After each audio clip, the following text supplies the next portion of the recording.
Okay, let me show you something really quick. This is procedural dungeon design, right? And it works great in 2D games because not having the third axis makes these things kind of sort of make sense. But in 3D games, having a bunch of rooms and hallways just it doesn't seem to work too well.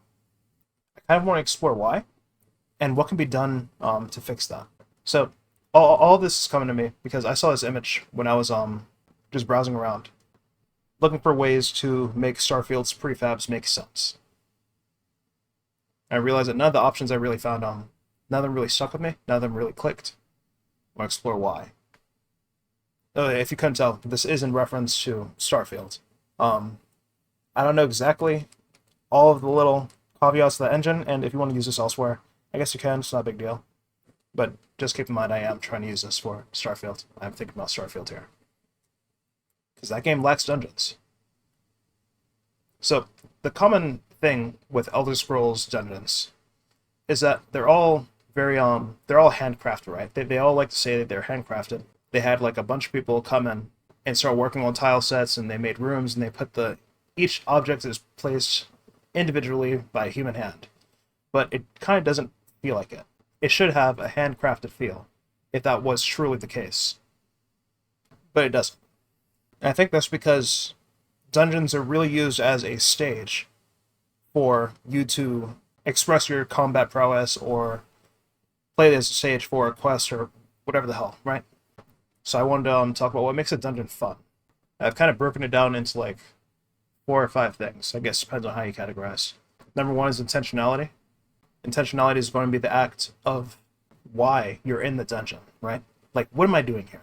What exactly is my purpose? What reason do I have to be in the dungeon? Intentionality can be extrinsic or intrinsic, it doesn't really matter.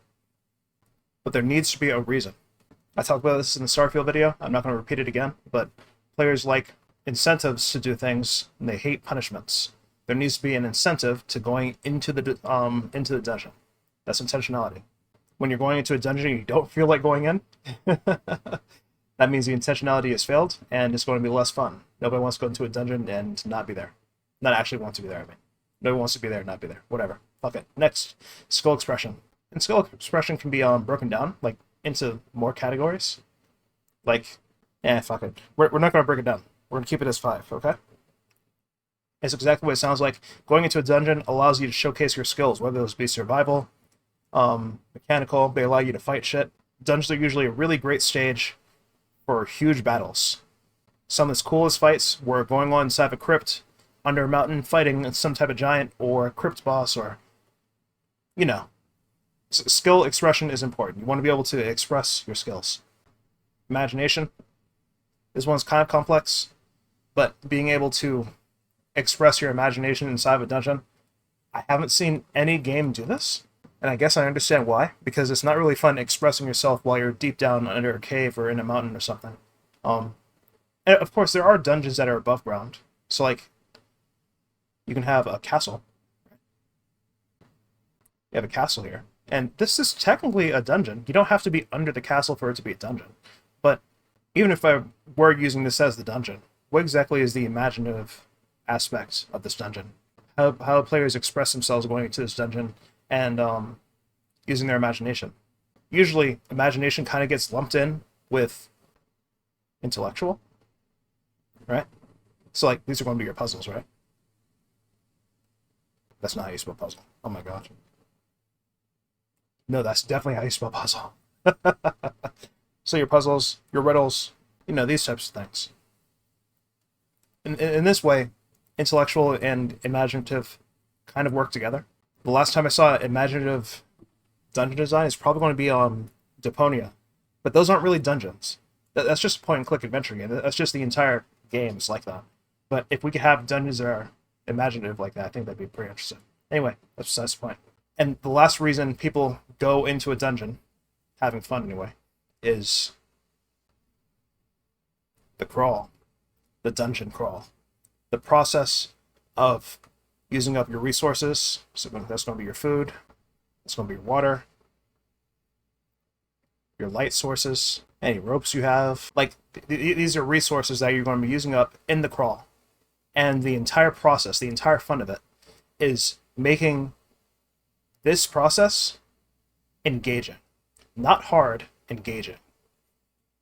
This is like super important, and I think a lot of people miss this, especially players, because they always ask for higher difficulty options.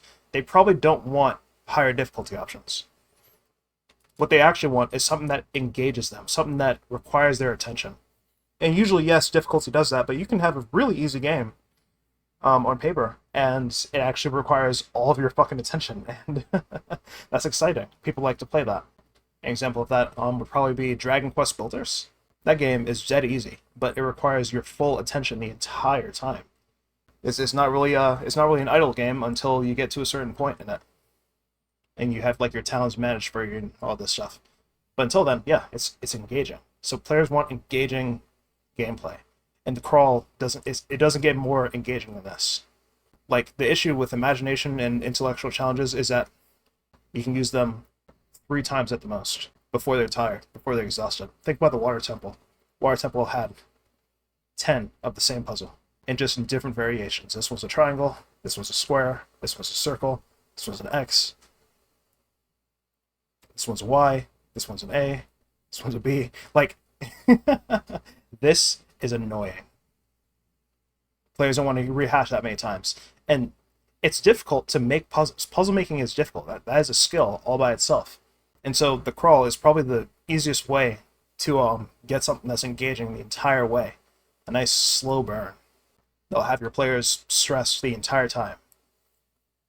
Speaking of stress, I want to talk about that. In D&D, dungeon makers usually have a rule of fourths when it comes to how they make their dungeons. And by rule of fourths, I mean like rule of thirds, but I'm splitting it up into fourths. So, 2/4 are encounters. Encounters do not necessarily have to be monsters. It can mean just meeting an NPC or a trader or a merchant, or maybe you found a lost tomb or a scroll. You encounter something. It doesn't necessarily have to be deadly. It just has to be an event, something that happened. 1/4, nothing. This is usually a time for your players to recollect themselves, reassess their materials, regather their abilities, sleep. Sometimes they need to recharge their spells, right? That happens in D&D, because the spell usage is limited. Nothing is important. And then 1/4, treasure. It's important that your players have a reason to be going down into the dungeon, and usually, in D&D anyway, this is the reason, to get cool loot to sell. Now, back in the day, this was kind of good enough, right? Because your players came over to play some D&D because they want to find some treasure, they want to do cool shit in the encounters, and that's kind of it. They want to dive into dungeons and duel dragons. It's Dungeons and Dragons, that's the entire point. But as we've gotten older, or rather as the game has matured, we've started to need new elements. Slowly, we found out this wasn't really enough. Now we needed lore. There needed to be a history. There needed to be a reason why this place was the way it was. Back in the day, that shit didn't matter. It was just make-believe. But now we kind of need lore. We also kind of need something that's a little bit different from lore, but it's in the same scope. Narrative, right? Like I said, it's very similar to lore, but narrative is more about the reasons your current player is going into this place. It is the events that led up to the situation, and what's going to happen after you leave this dungeon. What happens in the dungeon. The reason why our players went in is because they were hunting a lich, or they were looking for the bones to a dragon, because they can use those bones in a ritual to free a girl of her curse. This is the narrative. The lore is the history, like, what is this place, how did I get there?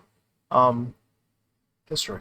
We have these new things that we need now. And, of course, like I put down here, now we have this new shit for video games in particular, intentionality, the skill progression, the skill expression, I mean, the crawl. Some of these things can be summed up in D&D, some can't. So the act of making dungeons now is completely different from how it used to be. This used to be so simple, so easy. It is not that anymore.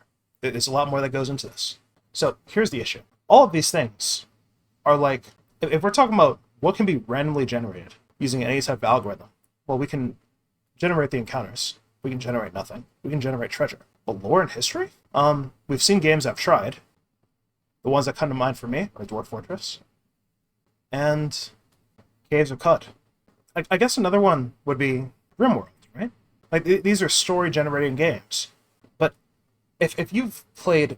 Okay, if you're not over the 30 years old and you've tried to play any of these games, then you're going to know something that old heads just do not get. And that is generated lore. Not going to lie, it was kind of boring.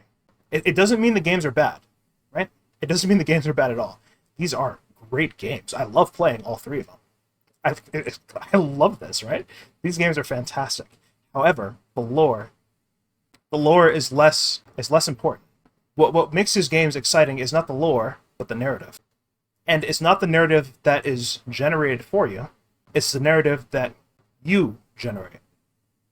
These are storytelling simulators. The story that you make playing the game is what makes these games exciting. That's what makes them narrative games. Their lore and history, completely fucking irrelevant. I cannot tell you the last time I actually sat there and tried to read through a log for any of these games except for Dwarf Fortress. And, like, I kind of understood it, but the names were all like, so Jingleherben went over to Queen Knacklenurgen, and they got the Shingamaba. It's completely incomprehensible. And maybe I just got really unlucky in my generation, but the point is that you don't want to generate lore and history. That's difficult. And so it seems like the answer to if you can generate lore is like, no. Well, you technically can, but it's not very good. And can you generate a narrative? Kind of, right? A little bit. It's really the player's job to generate the narrative. The experience of going down to the dungeon and engaging with the dungeon. That's the player's job. I don't think that we can do that.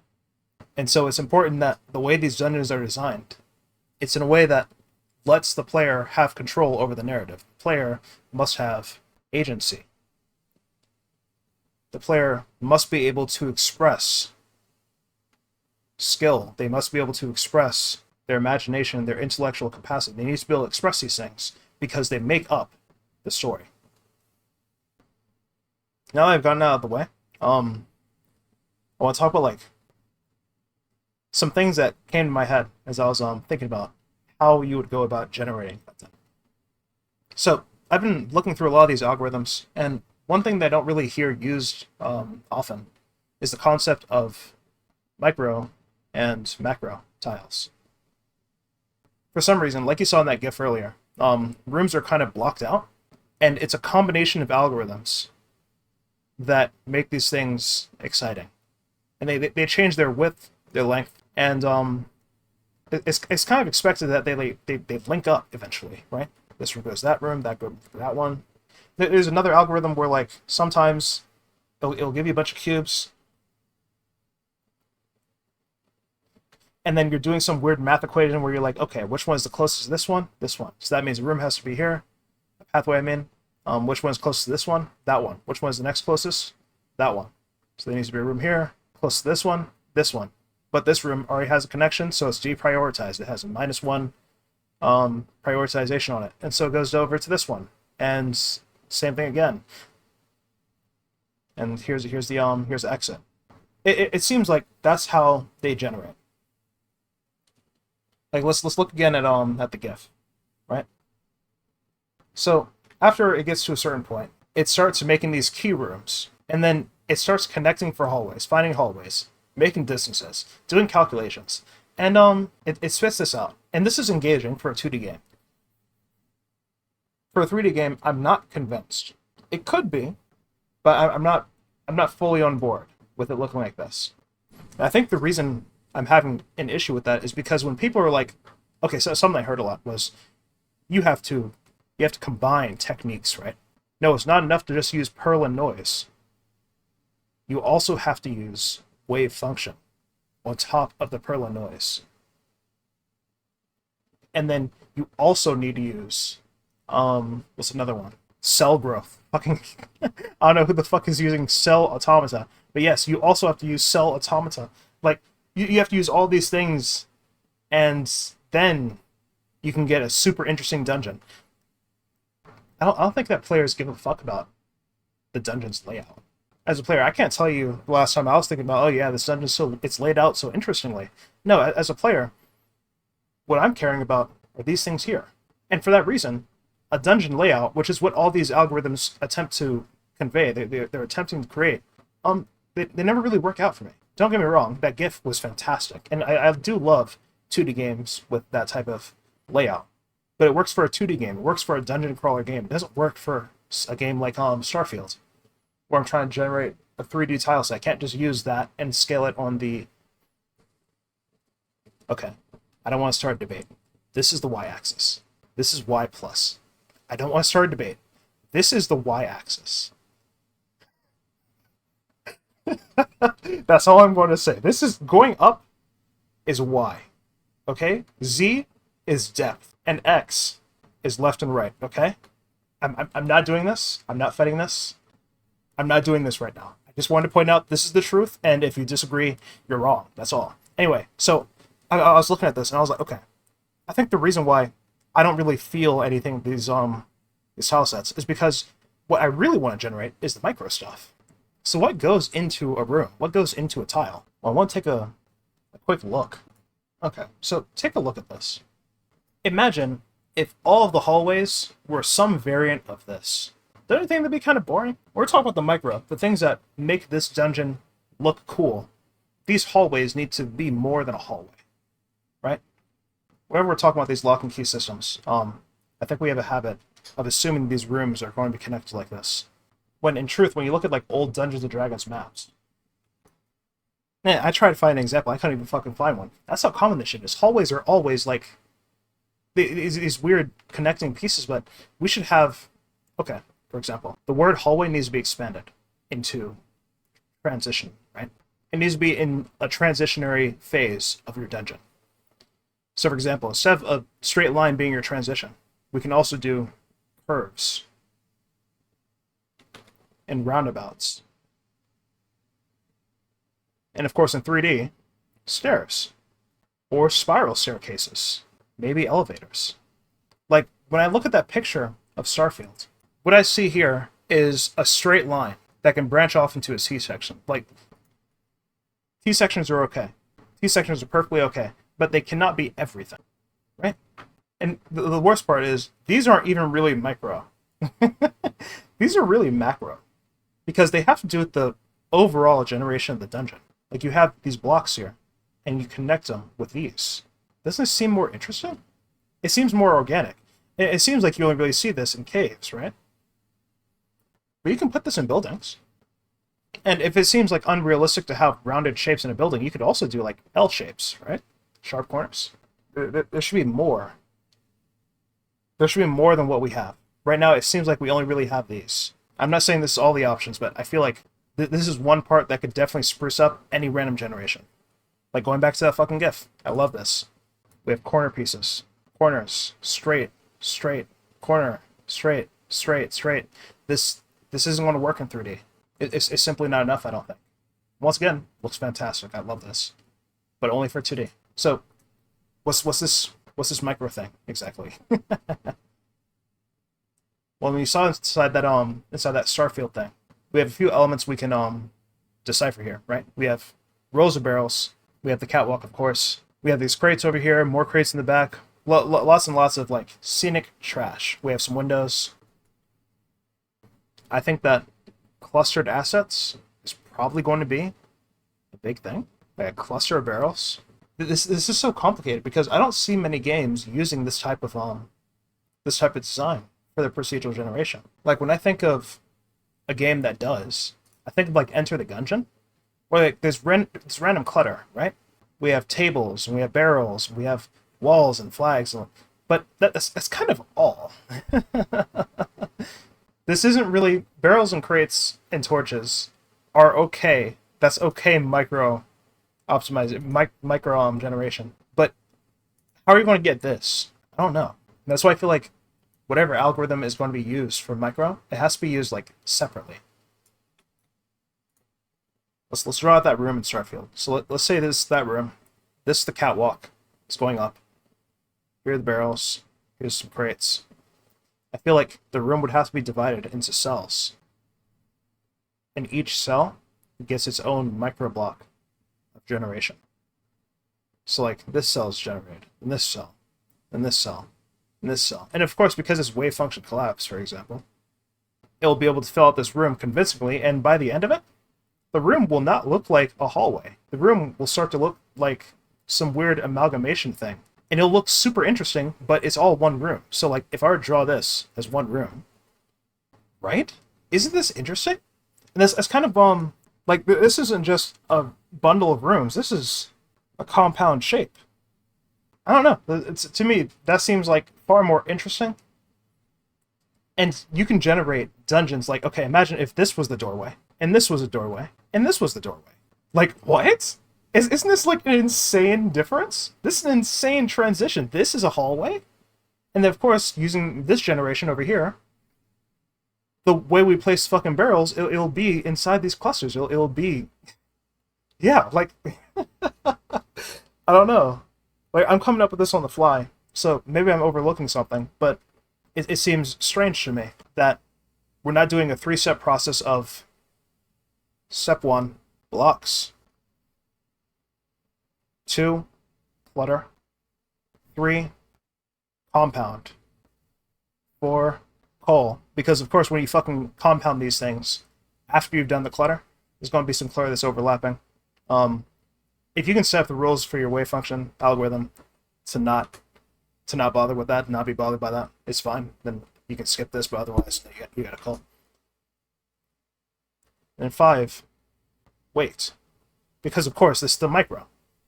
So, like, this is happening for every single one of these boxes. And then it says, okay, let's start making pathways. And, of course, when it's looking at this shape, all right, where do you put a pathway on this shape? Where does it go? Maybe we have rules like, there needs to be a distance of at least... What the fuck was at least? It was this, right? There needs to be a distance of, like, I don't know, 5 meters for it to be considered a valid doorway opportunity. So, like, because this is not 5 meters, it can't be a doorway. It's not possible. And, like, okay, you remember that when they were talking about, yeah, you have to combine your techniques? This is where you could combine cell automata. I think people do this already for pathfinding. But, like, if you have a cell that grows, you can find what's valid. All right, that's 5 meters. That's more than 5 meters, absolutely. This is more than 5 meters. This is 5 meters. However, it's not connected to a wall. It's not perpendicular. It's parallel with a wall, so it's not going to work. And this is 5 meters. This is not, and this is not, and this is not. Like, this is where cell automata could come in handy. And then you could have it to, like, let's say you have an area with a door. Well, within a certain radius of that area, you cannot have another door. Now, is this actually good? It's good if it's a disc shape, right? It's fine if it's a disc. But if it was like a sphere, that would be an issue. Because remember, this is a 3D dungeon. If you had this fucking block here, and then you had a block above it, you can't have a door here, and then have its sphere of influence contradicting this block, because what if you have another door there? No, it would have to be a disc. That would have to be the detection radius for this doorway. I don't know how deep in the weeds I am on this right now. I have no idea what the fuck is going on. I feel like I've lost the plot, but I'm just going to keep going. I'm going to keep I'm going to keep going with my ideas, because you're not going to watch this, right? Who's going to watch this? Nobody's going to watch this. This doesn't make any sense. All right, performance. Big deal going on with fucking Starfield. Talk about this in the Starfield video, but they have this fucking Havoc engine, right? It's a cool guy. That's the Havoc. That's him. That's Mr. Havoc. And Havoc engine doesn't have any type of group instancing. Like in Godot, we have multi-mesh, right? So like you have this stack of bowls. Well, in Godot, it'll group these up into a multi-mesh instance, and this can get loaded out or in. However, in the creation engine, I'm not sure what the fuck is going on. Like, I might be wrong, because I don't use the fucking creation engine. But it feels like each one of these bowls is their own individual object. And I guess that kind of has to be the case. But this is 3 objects versus 1. That's 3 draw calls instead of 1. It's insane. And that's not talking about the textures, because when you include in textures, that makes it 6 draw calls. instead of 1. If you include the fucking physics, or physics draw calls, I don't think so. No, draw calls are rendering. The point is that like it's doing double the work, 3 times the work. And I guess like the counter I had in my head about this was like, okay, well you can't have these cool havoc physics if you use multi-mesh instancing, but that's not true, because if you have a player, that's his view cone, and you have these fucking physics objects, you could make it to where only the things that are within distance of the player are using the multi-mesh instance. I'm sorry, they're using the single mesh instance like this. And otherwise, these things that the player cannot interact with, maybe they're further than this, I don't know the distance, okay? Don't ask me about how to balance this. Maybe these are using the multi-mesh. I shouldn't use green for the multi-mesh. We'll use purple for the multi-mesh, okay? Maybe these are using the multi-mesh. And so the player can do his stupid little Fus Roda and interact with all these things inside of his view cone. And it'll be cool, and it'll be super Havoc, bro. It's so cool, it's so hip. Every player interacts with Havoc. Players love picking up individual bowls and making rooms full with fucking cheese wheels. Players love that, bro. Yes. It's so cool. I love this engine. But like you can hot swap these, no? Can you not hot swap these? That's what I would expect. Like these are not stupid people that are working on these engines, so I don't know. It kind of makes sense to me, but maybe it's difficult. Anyway, I feel like culling it like this. Hell, I didn't even fucking talk about culling, like the actual erasure of these objects, so you're not looking at them. I think the creation engine already does this. The issue really is this multi-mesh instance bullshit. Like, I think that's the real pain point of the creation engine. It's too many Havoc physics objects, too many cheese, too many fucking potatoes. So cool. Anyway, we're gonna talk about the multiple stages. I kind of talk about this moving between floor thing, but I kind of want to expand on it more. So like in 3D, the entire point is that you can go up the y-axis. That's what it is. It's the y-axis. You can go up the y-axis, and we should have more ways to do that. We should have vines that are able to generate it on certain walls, and then if a wall has vines on it, it should open up this tile to get to the next room. Maybe we have a steam vent. Poof. We have a burst of steam that comes through the vent every once in a while, and it boosts the player up. That's kind of cool, right? I think that some that dungeons should have, like for example in Legend of Zelda, we have certain dungeons, like we have an entrance here, right? However, you can't see it unless you have the Eye of Truth. You can't see this entrance, so you can't get in. This is prerequisites. Item is required. You need this item to get into the fucking dungeon. Sorry, kid. You don't have the fucking item, you can't get in. And because you have the item, we can expect that to be in the dungeon. Now, of course, this is bad for sequence breakers. But, actually, yeah, that's kind of fucked. I didn't think about that. If you're sequence breaking, if you have a player that's speedrunning, how fucked are they? If they're able to get into this without the item, damn it. I don't know. Okay, I'll just keep going with my thought, as if I never realized that speedrunners actually play video games. But let's say that we knew players would have the Eye of Truth. We knew they would have this magnifying glass that lets them see hidden objects. Well, now we can have it so that this elevator only appears if you're using the Eye of Truth. Or maybe we have like this path that's going through the dungeon, and it splits off 2 ways. And like if you're just blindly following, like this way is certain death, and this way is success. And maybe all this time you were following like a little Navi creature, a little fairy, and the fairy is guiding you to certain death. So it can like eat on your corpse and like plant eggs in you. But you have no idea, you're just like, oh, little cute fairy thing. Like, these are cool situations that you can have, and like the fairy is generated on a nav mesh, so the nav mesh will always enter towards a trap room. Or you can call it a certain death room, a CD room. You can like have it generate the nav mesh to get there. That's cool. That's cool, right? And it only moves when you're within proximity. So if you're here, you have to walk up to it in order to get it to move to go to the certain death room. And like this is all procedural. That's cool. That's cool. This is a dynamic trap that hinges on you having a certain item. And it's only happening in this dungeon. And like you can completely disable this trap by just only generating a certain amount of dungeons in the game that require this Eye of Truth. And of course, each gimmick, so like the fairy gimmick, will always come paired with a death room. Always. And this is just a room type. This is just a generation type that can happen. And you can only use this like 3 times. Hell, I would only really use it once. Because players catch on after the first time. That fairy was fucking with me. Maybe you have a red fairy instead, and it's actually beneficial. You can mess with the player's expectations. Like my point is that with prerequisites, you can unlock a lot of potential, and it opens up so much in terms of like how you generate your dungeon and how you traverse your dungeon. This is cool. In Starfield, we have this thing, this jetpack, right? Poof. Issue is, not everyone has the jetpack. It might be surprising, but a lot of people just walk. So what if to get into this in order to get into this dungeon, it's like a ball on top of a point. There's like platforms.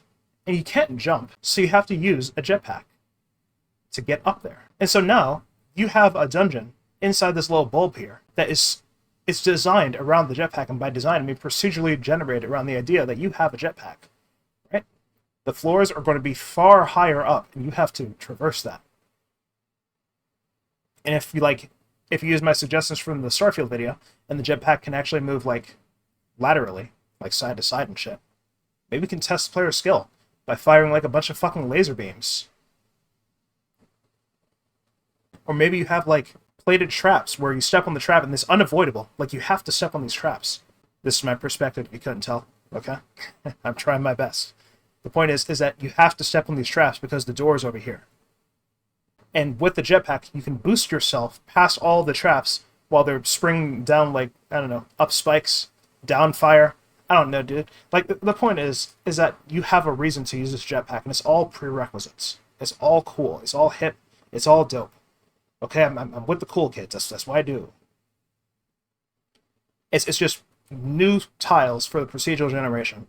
And these are created, brand new, fresh, for this jetpack. Now the question is, like, how many dungeons can you get through with these? Well, as many as you fucking want, because these are micro. These are micro tiles. Who says that it just has to be the Eye of Truth? Maybe the Eye of Truth is in the tower.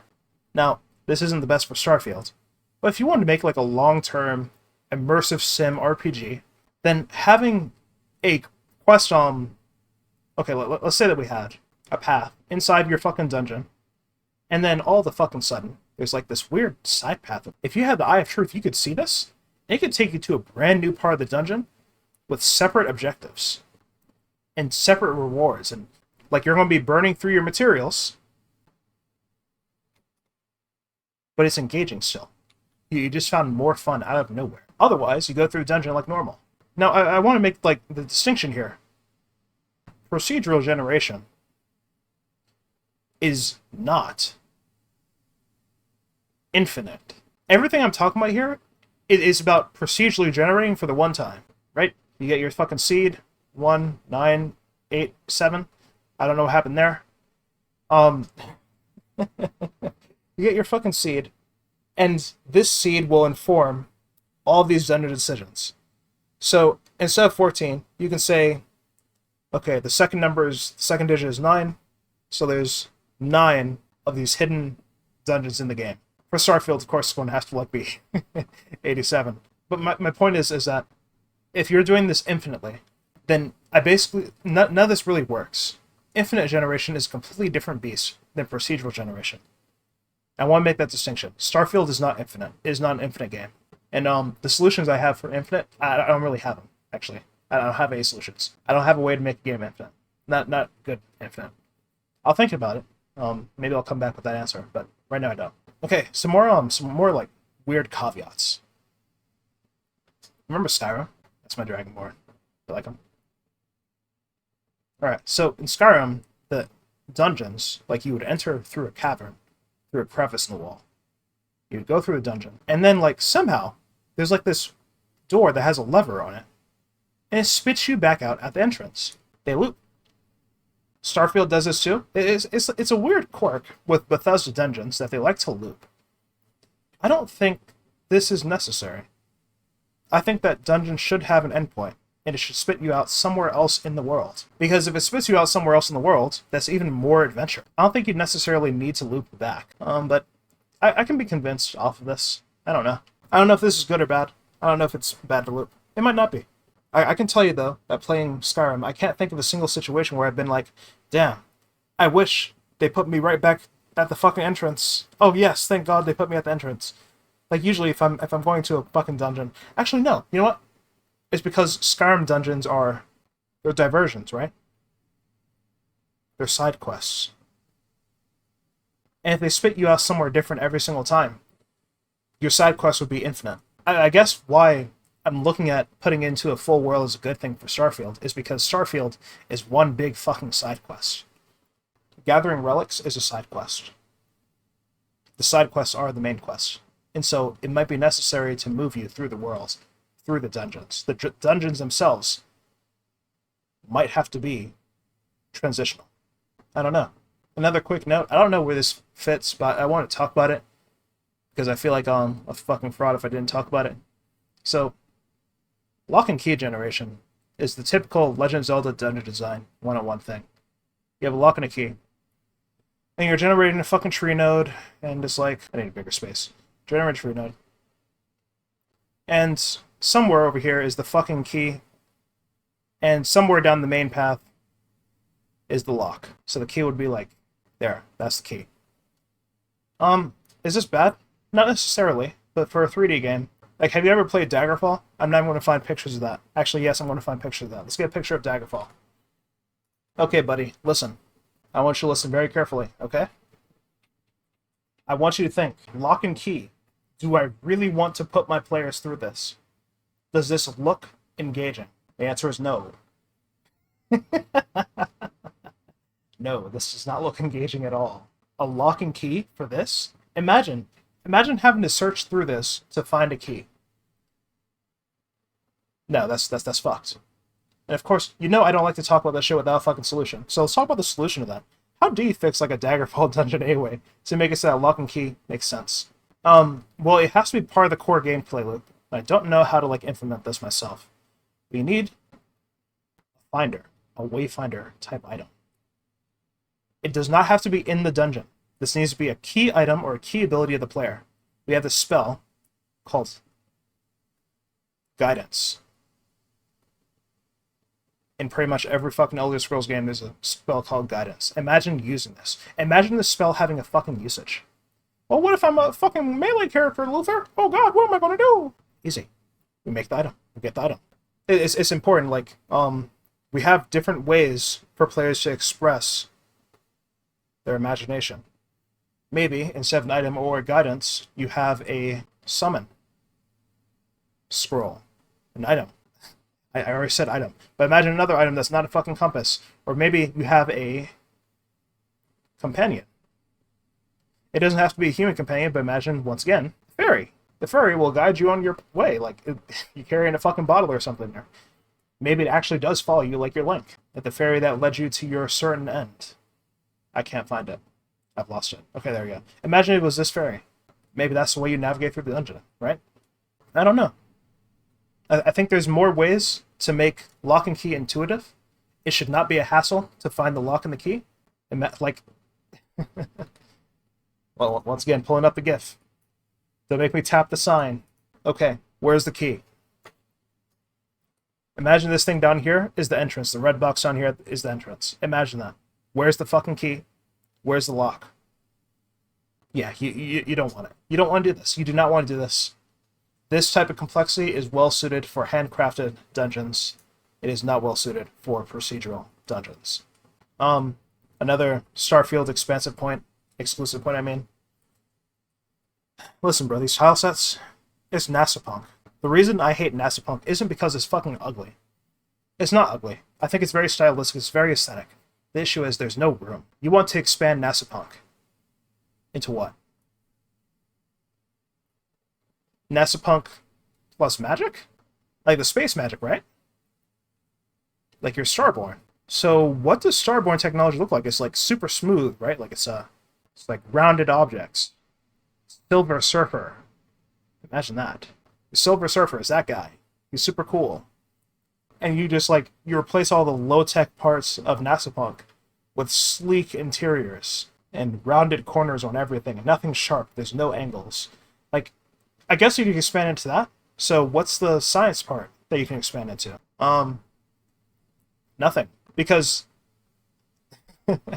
so in some fantasy worlds, if you take it down the magic route, you get mushrooms, like fucking glowing mushrooms in the dark.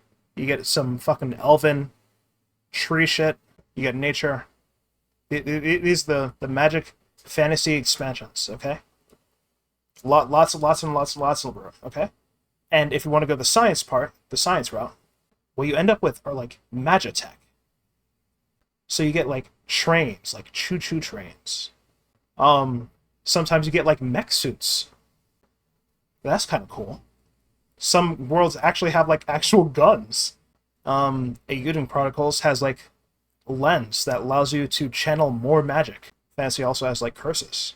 What I'm trying to say here is that fantasy, typical fantasy, has a lot of room aesthetically to branch out into a lot of things. NASA punk requires some serious work. Science is literally just more NASA punk. It's just older. And you know what's older NASA punk? What we look at every fucking day. It's modern. Do you see the old Earth shotgun?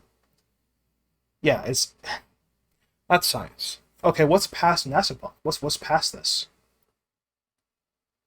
Star Trek? But here's the issue with sci-fi in general. Sci-fi, after reaching a certain point in the timeline, it just turns into magic. Right? You start time traveling, you have immortality. It just becomes magic. You remember Altered Carbon, right? That's not Altered Carbon symbol. Altered Carbon, that shit is just magic. You have a consciousness on a disc. On like a thing in your fucking spine.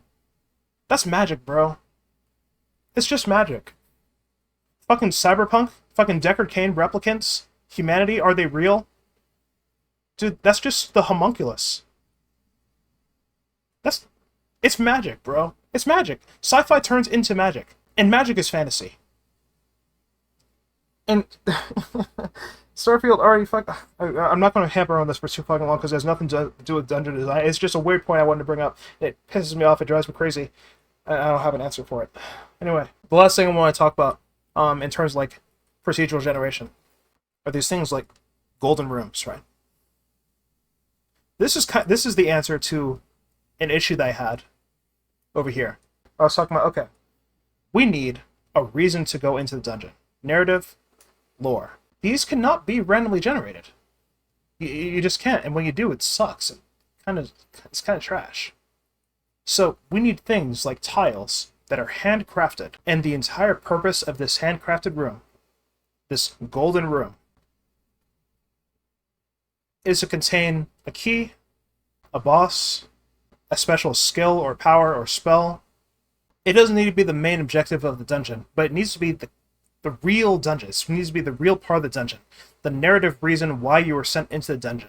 If a lady said, I lost my child, and he's somewhere in that fucking hellhole of the dungeon, then the rest of the dungeon, you're perfectly fine having the rest of the dungeon be like this. But like eventually, there needs to be a room that generates in the dungeon. A perfect room. And this needs to have the child. That is the golden room. Maybe the golden room always leads to the outside. Always. Maybe there's always a way to get through it. Or maybe it has a lock, and you need the key to get into the lock. So you might find the golden room early. Maybe the key is like over here. The point is that the golden room needs to be the real point of the dungeon. It needs to be the intentionally crafted point of the dungeon. Everything goes down here. The child is found here, and you can get him out of the dungeon, escort him to his mom by coming out through the entrance, or there's a secret exit, because we talk about Bethesda and their loops. Maybe that's why. And maybe like part of the challenge is navigating back through the dungeon, with your supplies now being drained by 2 people instead of just 1. And it depends on how hardcore you are, okay? I think that the golden room has to be the way in procedural generation-wise anyway. This has to be the way that we have lore and narrative work, which means that the reason for the golden room, it should probably be created in the world outside of the dungeon. But Luther, what about procedurally generating the world? What if the world's procedurally generated? Luther, how do I make a procedurally generated quest? Luther, listen, bro. Yeah, you got it. You'll handle it. You'll figure it out.